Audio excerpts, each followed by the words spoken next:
Plus de 800 joueurs d'échecs au théâtre municipal de Bastia pour la 13e édition du Corsican Circuit. De jeunes joueurs côtoient une trentaine de grands maîtres internationaux. L'échec participe à la 13e édition du Corsican Circuit au théâtre municipal de Bastia. Une trentaine de grands maîtres internationaux sont présents aux côtés de jeunes joueurs. Présentation André Casabianca et Jean-Luc Leccia.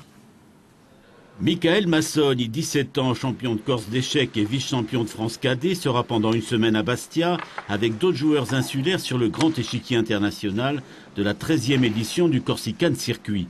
La Ligue Corse d'échecs présente en effet plusieurs centaines de compétiteurs face à 800 joueurs venus de 40 pays différents qui sont, n'ayons pas peur des mots, des pointures.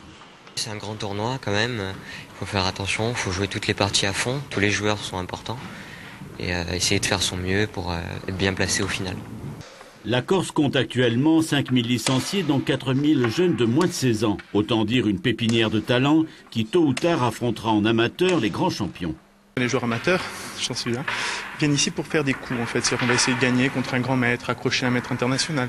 Essayer comme ça de faire quelques bonnes performances et essayer d'augmenter son classement.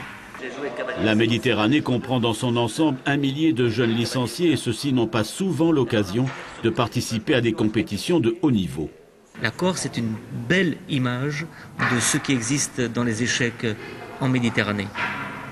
Vous savez, lorsque l'on travaille avec la passion, avec l'esprit, il y a quelque chose dans cette partie du monde qui est assez magique. Et le jeu d'échecs est magique. Quant à la magie, elle sera elle aussi au rendez-vous ce samedi à 14 h au théâtre de Bastia avec le duel très attendu entre le champion du monde en titre Fils I Anand et le légendaire Anatoly Karpov.